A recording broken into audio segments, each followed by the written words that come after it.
اعوذ باللہ من الشیطان الرجیم بسم اللہ الرحمن الرحیم رب اشرح لی صدری ویسر لی امری واحلل عقدۃ من لسانی یفقهوا قولی اللهم فقہنا فی الدین اللهم فقہنا فی الدین۔ اچھا، لاسٹ ٹائم ہم نے حضور صلی اللہ علیہ وسلم کے جو نسب ہے اس کے بارے میں پڑھا تھا۔ ہم نے صرف ان کے نام جانے تھے اور اس سے پہلے حضرت ابراہیم اور حضرت اسماعیل کی سٹوری سنی تھی ہم نے ساری۔ تو آج ہم ان کے بارے میں ایک ایک کے بارے میں جانیں گے۔ تو کیا تو سلائڈ چینج نہیں ہوگی، یہی سلائڈ رہے گی، ٹھیک ہے۔ تو ہمارے پاس سب سے پہلے عدنان سے شروع کرتے ہیں ہم۔ عدنان کیدار بن اسماعیل کی اولاد میں سے ہیں۔ ابو جعفر بن حبیب اپنی تاریخ میں روایت کرتے ہیں کہ ابن عباس رضی اللہ عنہ یہ فرماتے تھے کہ عدنان، معاد، ربیہ، خزیمہ اور اسد یہ سب ملت ابراہیمی پہ تھے، ان کا ذکر خیر اور بھلائی کے ساتھ کرو۔ اور زبیر بن بکار مرفوعاً روایت کرتے ہیں کہ رسول اللہ صلی اللہ علیہ وسلم نے ارشاد فرمایا کہ مضر اور ربیہ کو برا مت کہو، وہ اسلام پر تھے۔ اور سعید بن مسیب کی ایک مرسل روایت بھی اس کے موید ہے، ٹھیک ہے۔ مطلب کہ ان کے بارے میں جو کفار کے شکوک و شبہات تھے ان کو احادیث کے ذریعے کیٹر کیا گیا کہ بھائی یہ لوگ اور ان کے پردادا وغیرہ وہ سب مسلمان تھے، ٹھیک ہے، اور وہ اسلام کے پر تھے۔ اس کے بعد آ جاتے ہیں معاد۔ میم ان کا فتح والا ہے، مطلب کہ فتح مطلب فتح جو ہے زبر کے ساتھ آ جاتا ہے، اور دال تشدید والا ہے، جس طرح آپ دیکھ بھی رہے ہوں گے ادھر پکچر کے اندر تشدید ڈلی ہوئی ہے اس کے اوپر۔ عدد سے مشتق ہے، عدد سے مشتق مطلب عدد سے ملتا جلتا ہے۔ بعض کہتے ہیں کہ معاد بامنی افساد سے مشتق ہے، صحیح ہے۔ بڑے بہادر اور جنگجو تھے، ساری عمر بنی اسرائیل سے جنگ اور مقابلے میں گزری اور ہر لڑائی میں مظفر اور منصور رہے۔ ابو نظر ان کی کنیت تھی، ٹھیک ہے۔ مطلب کہ بنی اسرائیل بھی اس ٹائم پر تھے، جس طرح میں ہم نے لاسٹ ٹائم ہم نے ایک سلائیڈز میں دیکھا تھا، میں اگر آپ کو دکھاؤں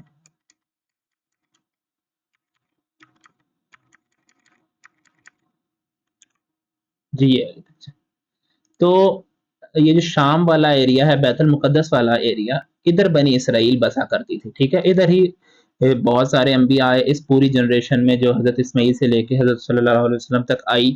اس سارے عرصے میں تقریباً کم و بیش 1000 سال کا عرصہ بنتا ہے، ٹھیک ہے، اس سے بھی زیادہ کا بنتا ہے، ٹھیک ہے۔ تو بیت المقدس میں اس بنی اسرائیل میں ڈفرنٹ انبیاء آئے، جس میں اسحاق علیہ السلام، یعقوب علیہ السلام، یوسف علیہ السلام، حضرت موسیٰ علیہ السلام، حضرت عیسیٰ علیہ السلام، وہ سارے بیت المقدس میں آئے اسحاق علیہ السلام کے اولاد سے۔ اور مکہ مکرمہ میں یہ جو بنی اسماعیل تھے وہ رہے، ٹھیک ہے۔ تو ان کی آپس میں لڑائیاں ہوا کرتی تھیں، جس میں جو ہے معاد جو تھے شرکت کیا کرتے تھے، ٹھیک ہو گیا۔ اب ہم واپس چلتے ہیں سلائڈز پہ۔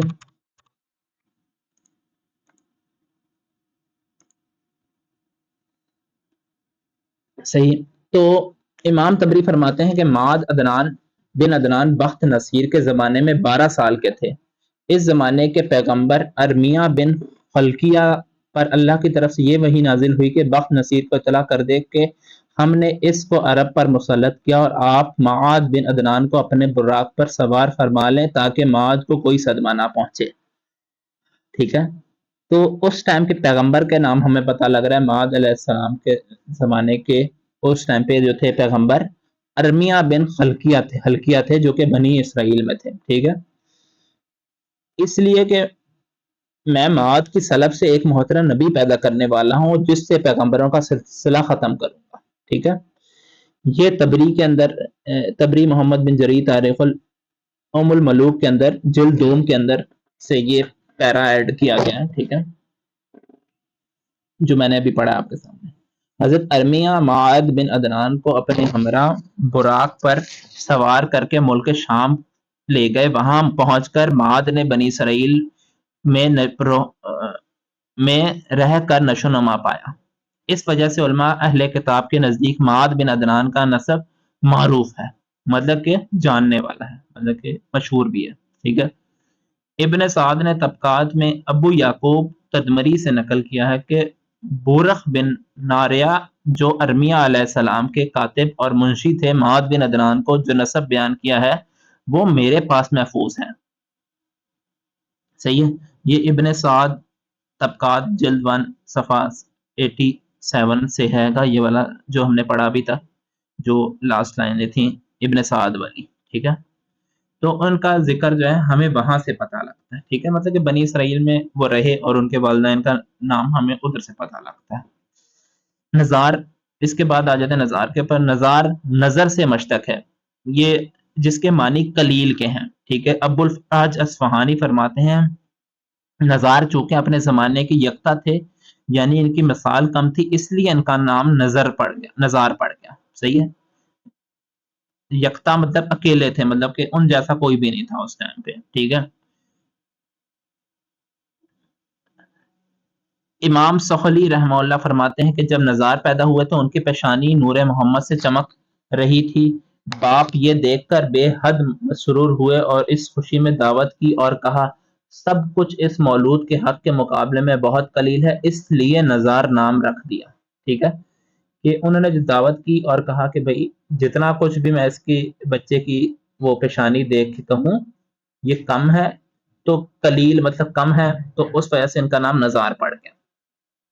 عربک میں اس کا نزار پڑ گیا. اور تاریخ الخمیس میں ہے نزار اپنے زمانے کے سب سے زیادہ حسین و جمیل اور سب سے زیادہ عقل اور دانش مند نکلے. اور بعض کہتے ہیں نزار کے معنی نحیف اور دبلے پتلے کے تھے ہیں. چونکہ نزار نحیف البدن اور لاغر تھے اس لیے ان کا نام نزار ہو گیا. مدینہ منورہ کے قریب مقام ذات الحبش میں ان کی قبر ہے. ٹھیک ہے. اس کے بعد آ جاتے ہیں مضر. اچھا آپ لوگ سوچ رہے ہوں گے ان کے بارے میں ہمیں جاننا کیوں ضروری ہے تو اس بارے میں بھی آپ لوگ میرے خیال سے اس سے زیادہ تو حضور صلی اللہ علیہ وسلم کے پردادا وغیرہ سے زیادہ تو ہم آج کل دنیا کے لوگوں کے بارے میں جانتے ہیں. تو اس لیے ہمیں ان کے بارے میں بھی جاننا بہت ضروری ہے کہ ان کے والدین اور وہ سارے کون تھے اور انہوں نے کیا کیا کوالٹیز تھیں کہ اللہ تعالیٰ نے ان کے نسلوں میں سے ایک نبی کو پیدا کیا. ٹھیک ہے. اس کے بعد ہم آ جاتے ہیں مضر کے اوپر. مضر کا نام اصل نام عمرو تھا. ابو الیاس کنیت تھی. مضر ان کا لقب تھا. مضر ماضر سے مشتق ہے جس کے معنی ترش کے ہیں. ترش اور دہی آپ کو بہت مرغوب تھے اس لیے مضر آپ کا نام ہو گیا. صحیح ہے. ترشی مطلب کہ جو کس ٹائم کا کوئی پھل ہوگا وہ آپ کو بہت پسند تھا جس کی وجہ سے آپ کا نام مضر ہو گیا. بڑے حکیم اور دانا تھے. مضر کے کلمات حکمت کے میں ہیں. جو شر کو بوئے گا وہ شرمندگی کو کاٹے گا اور بہترین خیر یہ وہ ہے جو جلد ہو. ٹھیک ہے. پس اپنے یہ اس کے اندر جو کچھ ایڈیشن جو چیزوں کی ہے یہ سہولی وغیرہ نے ان کے اوپر ایڈ کیا تو وہ میں پڑھ دیتا ہوں بک کے اندر سے. ٹھیک ہے. پس اپنے نفسوں کو ناگوار خاطر چیزوں پر آمادہ کرو اور خواہشات و نفوس کو بچاؤ. صلاح اور فساد کے مابین سوائے صبر کے کوئی حد فاصل نہیں. نہایت خوش الحان تھے. چلتے وقت اونٹوں پر حدی پڑھنا انہیں کی ایجاد ہے. صحیح ہے. جو مضر تھے چلتے وقت وہ اونٹوں پر کچھ کلمات پڑھا کرتے تھے اسے حدی کہا جاتا تھا. وہ انہی کی ایجاد ہے مطلب کہ وہ پڑھا کرتے تھے وہ آگے بھی لوگوں نے پڑھنا شروع کر دیا. ابن سعد نے طبقات میں عبداللہ بن خالد سے مرسلاً روایت کی ہے کہ رسول اللہ صلی اللہ علیہ وسلم نے ارشاد فرمایا کہ مضر کو برا مت کہو وہ مسلمان تھا. ابن حبیب نے اپنی تاریخ میں ابن عباس سے روایت کیا ہے کہ عدنان ان کے باپ اور ان کے بیٹے سعد ربیہ مضر قیس تمیم اسد اور زبا ملت ابراہیمی پر مسلمان مرے. صحیح ہے. مطلب کہ حضرت ابراہیم علیہ السلام کی ملت کے اندر اس کے اوپر یہ مسلمان مرے. اس کے بعد آ جاتے ہیں الیاس. حضرت الیاس علیہ السلام کے ہم نام تھے. یہ بیت اللہ کی طرف ہدی بھیجنے کی سنت سب سے پہلے الیاس بن مدرکہ ہی نے جاری کی.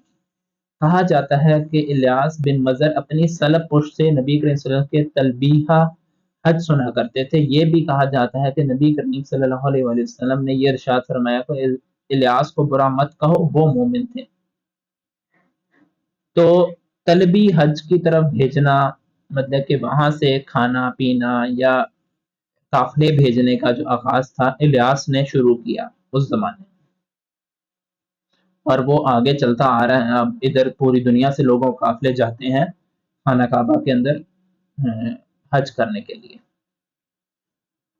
علامہ زرقانی فرماتے ہیں کہ مجھ کو اس حدیث کا حال معلوم نہیں کہ یہ حدیث کس پائے کی ہے، مطلب یہ جو پچھلی برا ماننے والی حدیث ہے، یہ اس کو علامہ زرقانی نے اس کی سند کو تھوڑا سا ڈاؤٹڈ قرار دیا، لیکن پھر بھی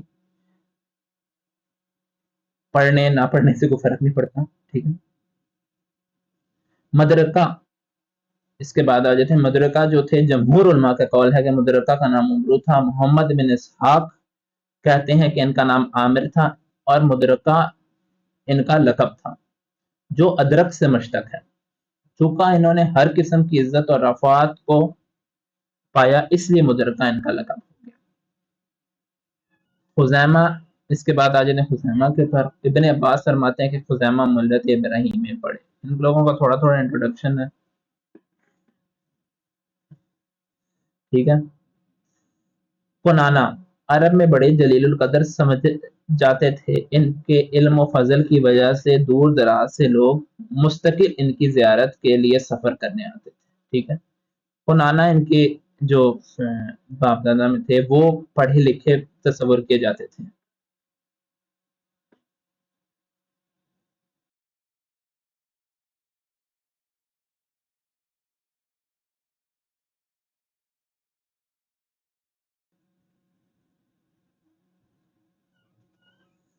نظر، نظر نظارہ سے مشتق ہے جس کے معنی رونق اور تر و تازگی کے ہیں۔ حسین و جمیل ہونے کی وجہ سے ان کو نظر کہنے لگے تھے۔ اصل نام قیس تھا۔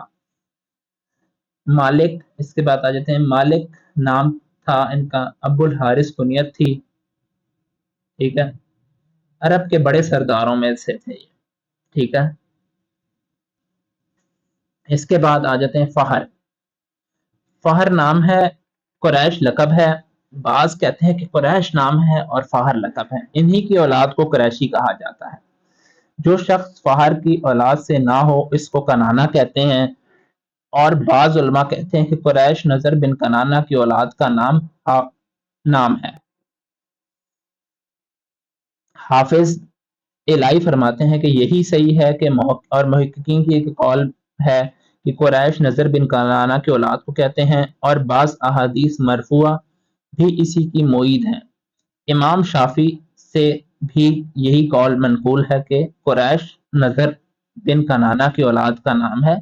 بعض حفاظ حدیث فرماتے ہیں کہ فہر کے باپ مالک نے سوائے فہر کے کوئی اولاد نہیں چھوڑی، اس لیے جو شخص فہر کی اولاد سے ہے وہ نظر کی اولاد سے بھی ہے، لہذا قریش کے تعین میں جو اقوال مختلف ہیں وہ سب بحمد اللہ متفق ہو گئے، صحیح ہے۔ کہ مطلب کہ جو لوگوں کے درمیان ڈاؤٹس تھے وہ کلیئر ہو گئے، لوگوں ڈیفرنٹ قولوں کی وجہ سے، کہ کوئی کہتا تھا یہ ان کی اولاد ہے، کوئی کہتا نہیں ہے، لیکن جب بہت سارے لوگوں کی بات چیزیں تب آپس میں ملائی گئیں تو ایٹ دین پتہ لگا کہ یہ فہر کا نظر کے اولاد کا مالک کی اولاد جو ہے فہر ہے، ٹھیک ہے۔ اچھا، یہاں سے جو ہے اس کے بعد سے جو ہے ان کا، جس میں ہم نے پڑھا، ان کے بعد سے جو بھی قوم آتی ہے اس کو قریش کہا جاتا ہے، ٹھیک ہے۔ تو قریش کے مطلب کے وغیرہ کے معنی کے بارے میں بھی ہم جان لیتے ہیں کہ وہ کیا ہوتا ہے تھوڑا سا۔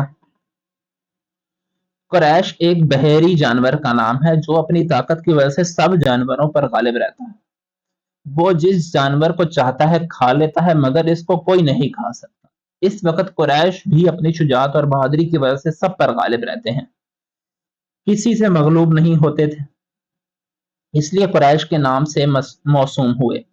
ابن نجار نے اپنی تاریخ میں نقل کیا ہے کہ ایک مرتبہ ابن عباس حضرت معاویہ رضی اللہ عنہ کے پاس تشریف لے گئے، عمرو بن عاص بھی موجود تھے۔ عمرو بن العاص نے ابن عباس سے مخاطب ہو کر کہا کہ قریش کا گمان میں یہ ہے کہ قریش میں تم ہی سب سے بڑے عالم ہو، بھلا قریش کی وجہ تسمیہ تو بیان کرو کہ قریش کو قریش کیوں کہتے ہیں۔ ابن عباس نے قریش کی وجہ تسمیہ بیان فرمائی جو ابھی نقل کی گئی ہے۔ عمرو بن الاس نے یہ فرمایا اچھا اگر اس بارے میں کوئی شعر ہو تو سناؤ۔ ابن عباس نے فرمایا اس کا ترجمہ یہ ہے، قریش ایک جانور ہے جو دریا میں رہتا ہے، اس کے نام پر قبیلہ قریش کا نام قریش رکھا گیا۔ وہ جانور جو پتلے دبلے اور موٹے جانور کو کھا جاتا ہے پر تک نہیں چھوڑتا۔ اس قبیلہ قریش کی شہرت کو سرات کے ساتھ کھا جاتا ہے۔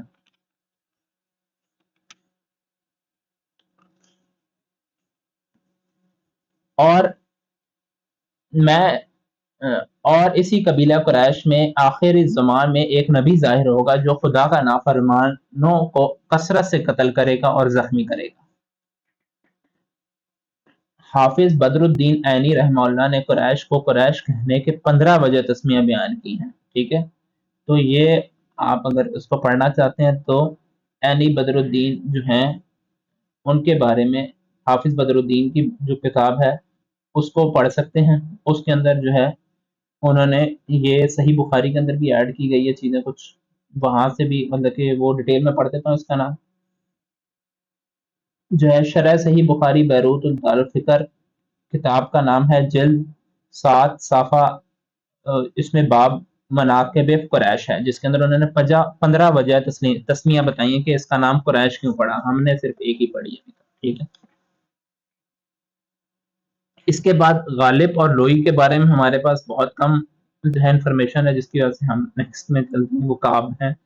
سب سے پہلے جمعے کے دن جمع ہونے کا طریقہ کعب بن لوئی نے جاری کیا۔ کعب بن لوئی جمعے کے روز لوگوں کو جمع کرتے، خطبہ پڑھتے، اول خدا کی حمد و ثنا بیان کرتے کہ آسمان اور زمین اور چاند اور سورج یہ سب چیزیں خدا ہی کی بنائی ہوئی ہیں، اور پھر پند و نصح کرتے، صلح رحمی کی ترغیب دیتے اور یہ فرماتے کہ میری اولاد میں ایک نبی ہونے والا ہے، اگر تم اس کا زمانہ پاؤ تو ضرور اس کی اتباع کرنا۔ اور یہ شعر پڑھتے، کاش میں بھی ان کے اعلان دعوت کے وقت حاضر ہوتا جس وقت قریش ان کی آنت سے دستکش ہوں گے۔ تو یہاں سے ہمیں کیا پتا لگا، کعب نے جو ہے سب سے پہلے جمعے کے روز، جو آج کل جمعے کے روز لوگ جمع ہوتے ہیں اور اس دن اللہ تعالیٰ کی حمد و ثنا بیان کرتے ہیں، مطلب کہ یہ جمعے کی نماز سے پہلے جو اردو میں خطبہ ہوتا ہے اس ٹائپ کا جو تھا لوگ پہلے بھی کیا کرتے تھے، ٹھیک ہے؟ کعب نے اس کو جاری کیا اس زمانے سے، اور اس میں کرنے والے کام جو تھے وہ حمد و ثنا بیان کرتے تھے اللہ تعالیٰ کی، اور بتاتے تھے کہ آسمان، زمین، چاند، سورج یہ سب اللہ کی بنائی ہوئی چیزیں ہیں، اور آپس میں رحم دلی کی جائے، اور اس کے بارے میں یہ بھی بتاتے کہ میرے بعد ایک نبی آئے گا، اور اپنے بارے میں بھی کہتے کہ بھی اگر میں ہوں گا تو اس میں بھی میں آگے پیش ہوں گا۔ فرا اور سالب کہتے ہیں کہ اس سے پیشتر یوم جمعہ کو یوم العروبہ کہا جاتا تھا۔ سب سے پہلے کعب بن لوئی نے اس کا دن کا نام جمعہ رکھا۔ حافظ ابن کثیر نے اپنی تاریخ میں کعب بن لوئی کا خطبے کا ذکر فرمایا ہے، ٹھیک ہے؟ حافظ ابن کثیر جو ابن کثیر بک پڑھے ہوں گے ان کو بھی یہاں وہاں پہ یہ ریفرنس مل جائے گا، انہوں نے بھی اپنی بک میں ان کا بارے میں بتایا ہے، اس خطبے کے بارے میں ذکر کیا، ٹھیک ہے؟ مرات سے مشتق ہے جس کے معنی تلخی کے ہیں۔ جو شخص شجاع اور بہادر ہوتا تھا عرب اس کو مرہ کہا کرتے تھے۔ یہ شخص اپنے دشمنوں کے ساتھ بہت تلخ ہے، اور مرہ میں طعنیت کے لیے نہیں بلکہ مبالغہ کے لیے ہے۔ بہت تلخ صدیق اکبر اور حضرت طلحہ انہی کی اولاد میں سے ہیں، ٹھیک ہے؟ مطلب کہ جو مرہ ہیں ان کی اولاد میں سے حضرت ابو بکر صدیق اور حضرت طلحہ بھی ہیں، ٹھیک ہے؟ مطلب کہ ان کا سلسلہ نسب جا کے مرہ سے ملتا ہے، اور یہ شجاع اور بہادر تھے۔ قلاب کی جمع ہے، قلاب قلب کی جمع ہے، یہ کاف لام الف بے والا ہے، ٹھیک ہے؟ ابو القریش عربی سے کسی نے دریافت کیا کہ اس کی کیا وجہ ہے کہ تم لوگ اپنے تم لوگ اپنی اولاد کے لیے کلب یعنی کہ کاف لام بے کتا زید بھیڑیا اس قسم کے برے نام اور اپنے غلاموں کے لیے مضروب رزق دیا ہوا ربا نفع پانے والا اس وقت کے عمدہ نام تجویز کرتے ہیں۔ ابو القریش عربی نے یہ جواب دیا کہ بیٹوں کے نام دشمنوں کے لیے اور غلاموں کے نام اپنے لیے رکھتے ہیں، یعنی غلام تو اپنی خدمت کے لیے رکھے جاتے ہیں، برخلاف اولاد کی وہ دشمنیوں سے سینہ سپرد ہو کر جنگ کرتے ہیں، اس لیے ان کے نام یہ تجویز کیے گئے تاکہ دشمن اس قسم کے نام سنتے ہی مرعوب ہو جائے۔ کلاب کا نام حکیم یا عروب یا مہذب تھا، اعلی اخلاق قول تھے وہ۔ کلاب شعر کے بہت شاعر تھے، حضرت شکار کے بہت شائق تھے، شکاری کتے جمع رکھے تھے جس کی وجہ سے ان کا نام کلاب پڑ گیا۔ ٹھیک ہے، تو کلاب جو ہے کتوں کی جمع ہے، جس کی وجہ سے انہوں نے کتے رکھے ہوئے تھے جس کی وجہ سے ان کا نام کلاب پڑ گیا، تو یہ بھی مخفف ہی ہے ان کا۔ قزا کا نام مجمع تھا جو جمع سے مشتق ہے۔ قزا نے چونکہ قریش کے متفرق اور متشدد قبائل کو جمع کیا تھا اس لیے ان کو مجمع کہتے ہیں تھے۔ قریش ابتدا میں متفرق تھے اور ایک جگہ آباد نہ تھے، کوئی پہاڑ میں رہتا تھا، کوئی صحرا میں، کوئی وادی اور کوئی گھاٹی میں، کوئی غار میں۔ قزا نے سب کو مکہ کے دامن میں جمع کیا اور سب کے رہنے کے لیے الگ الگ مکان کے لیے جگہ دی، سب کو ایک جگہ آباد کیا، اس وقت ان کو نام مجمع پکارا جانے لگا۔ امام احمد بن حنبل امام شافعی سے راوی ہے کہ قزا کا نام زید تھا۔ قزا بڑے حکیم اور دانا تھے، ان کے کلمات حکمت میں نقل کیا گیا جو لیم اور کمینہ کے اکرام کرے وہ بھی اس کے لوم یعنی کمینہ پن میں شریک ہے، جو اپنے مرتب سے زیادہ طلب کرے وہ مستحق محرومی ہے اور حاسد دشمن خفی ہے۔ اور مرتے وقت اپنے بیٹوں کو یہ نصیحت کی، وہ نصیحت کیا تھی؟ شراب سے پرہیز کرنا اور بدن کو درست کرتی ہے اور ذہن کو خراب کرتی ہے۔ ٹھیک ہے، تو وہ انہوں نے کہا کہ شراب مت پینا، اپنے بچوں کو آگے کہا۔ ٹھیک ہے، ان کے بارے میں اور بھی ڈیٹیل ہے، اگر آپ کہیں گے تو ہم اس کو پڑھ لیتے ہیں، نہیں تو جو ہے اس بارے میں آپ کو میں بک کا نام ہمارے پاس بک پی ڈی ایف شیئر ہے، وہ آپ وہاں سے یہ ساری ڈیٹیل پڑھ سکتے ہیں۔ ان کے بارے میں بہت اور بھی چیزیں آگے ان کے ساتھ ان کے بارے میں بتائی گئی ہیں بہت ڈیٹیل میں۔ صحیح ہے،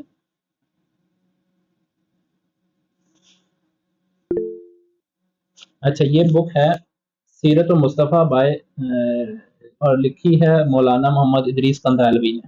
ٹھیک ہے، یہ میں اس سے ان کے ڈیٹیلز پڑھ رہا ہوں۔ ٹھیک ہے، باقی ہمارے پاس 5 سے 7 بکس ہیں جن کے اندر سے ہم مٹیریل کو کمبائن کرتے ہیں، جس میں زیادہ مٹیریل ہوتا ہے ہم اس کو چوز کر لیتے ہیں اس دن کے حساب سے۔ ٹھیک ہے، تو کوشش یہ ہوتی ہے کہ ہمارے پاس تھوڑی سی کمپیریٹیو اسٹڈی ہو جائے، ہم خود بھی آپ لوگ بھی خود پڑھ کے آئیں۔ تو ابھی تک تو اس لحاظ سے آڈینس ہے نہیں کہ خود پڑھ کے آئیں، لیکن پھر بھی اس کے بارے میں اگر آپ لوگ نیکسٹ ٹائم سے پڑھنے کے آنا چاہیں تو سیٹرڈے والے دن آپ لوگ پڑھ کے آ سکتے ہیں۔ نیکسٹ انشاءاللہ جو ٹاپک ہوگا وہ ہمارے پاس حضرت کی ولادت کا ہوگا۔ ٹھیک ہے، ابھی ہم حضرت عبد المطلب تک کوشش کریں گے ہم پڑھیں۔ صحیح ہے،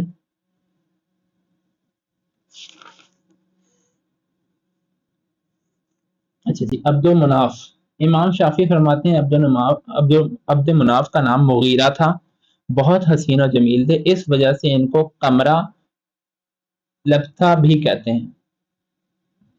صحیح ہے، موسیٰ بن عقبہ روایت کرتے ہیں کہ بعض پتھروں پہ لکھا ہوا پایا گیا، میں مغیرہ قزا کا بیٹا اللہ کے تقوی اور صلہ رحمی کا حکم دیتا ہوں۔ صحیح ہے، تو مطلب موسیٰ بن عقبہ نے پتھروں پہ یہ لکھا کہ بھئی میں مغیرہ قزا کا بیٹا اللہ کے تقوی اور صلہ رحمی کا حکم دیتا ہوں۔ تو مطلب کہ جو پیچھے سے ٹریننگ چل رہی تھی ان کی وہ بھی اسی ٹریننگ پہ چل رہے تھے۔ اس کے بعد ہاشم امام مالک اور امام شافعی فرماتے ہیں کہ ہاشم کا نام عمرو تھا، مکہ میں قحط تھا، ہاشم نے شوربے میں روٹیاں چور کر اہل مکہ کو کھلائیں، اس لیے ان کا نام ہاشم پڑ گیا۔ ہاشم کے معنی چورا کرنے والے ہیں۔ ہاشم اس کا ہاشم اس کا اسم فاعل ہے۔ جن لوگوں کو عربی پتہ ہے ان کو اسم فاعل کا تھوڑا پتہ ہوگا، صحیح ہے۔ اس بارے میں عمرو بلند مرتبہ نے اپنی قوم اور تمام اہل مکہ کو سرید بنا کر کھلایا، اور مکہ کے لوگ قحط کے وجہ سے لاغر اور ناتواں تھے۔ ایک مرتبہ نہیں، بار بار اہل مکہ کو اس طرح سے کھلایا، نہایت سخی تھے، دسترخوان بہت وسیع تھا، ہر وارد اور صادر کے لیے ان کا دسترخوان حاضر تھا۔ غریب مسافروں کو سفر کرنے کے لیے اونٹ عطا فرماتے تھے، نہایت حسین و جمیل تھے، نور نبوت آپ کی پیشانی پر چمکتا تھا۔ علماء بنی اسرائیل جب آپ کو دیکھتے تو سجدہ کرتے اور آپ کے ہاتھوں کو بوسہ دیتے۔ قبائل عرب اور علماء بنی اسرائیل نکاح کے لیے اپنی لڑکیاں ہاشم پر پیش کرتے، حتیٰ کہ ایک مرتبہ ہرقل شاہ روم نے ہاشم کو خط لکھا کہ مجھ کو اپنے جود و کرم کی اطلاع پہنچی ہے، آپ کے جود و کرم کی اطلاع پہنچی ہے، میں اپنی شہزادی کو جو حسین و جمیل میں یگانہ روزگار ہے آپ کی زوجیت میں دینا چاہتا ہوں، آپ یہاں آ جائیں تاکہ آپ سے شہزادی کا نکاح کر دوں۔ ہاشم نے شہزادی کے نکاح سے انکار کر دیا۔ شاہ روم نے کا اصلی مقصد یہ تھا کہ وہ نور نبوت کی جو ہاشم کی پیشانی پر چمک رہا ہے اس کو اپنے گھر میں منتقل کر لے۔ کہا جاتا ہے کہ وہ وفات کے وقت ہاشم کا سن 25 سال کا تھا، صحیح ہے۔ ہاشم نے سب سے پہلے قریش میں دستور جاری کیا کہ سال میں 2 مرتبہ تجارت کے لیے قافلے روانہ ہوا کرے، موسم گرما میں شام کی طرف اور موسم سرما میں یمن کی طرف۔ اس دستور کے مطابق ہر موسم میں قافلے روانہ ہوتا، لق و دق بیابانوں اور خشک ریگستانوں اور بحر و بحر کو قطع کرتا اور موسم سرما میں یمن اور حبشہ تک پہنچتا۔ نجاشی شاہ حبشہ ہاشم کی بہت مدارات کرتا اور ہدایہ پیش کرتا، اور موسم گرما میں شام، غزہ اور انقرہ تک پہنچتا۔ کیسر روم بھی ہاشم کے ساتھ نہایت احترام کے ساتھ پیش آتا اور نذرانہ پیش کرتا۔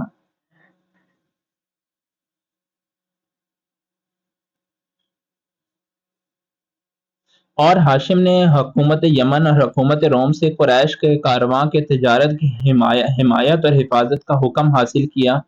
عرب کے راستے عموماً چونکہ لوٹ اور تجارت سے مامون نہ تھے، اس لیے ہاشم نے قبائل سے معاہدہ کیا کہ ہم تمہاری ضرورتیں باہم پہنچایا کریں گے اور تم ہمارے قافلے کو کسی قسم کا ضرر نہ پہنچانا۔ ہاشم نے اس حسین تدبیر کا نتیجہ ہوا کہ تمام راستے مامون ہو گئے۔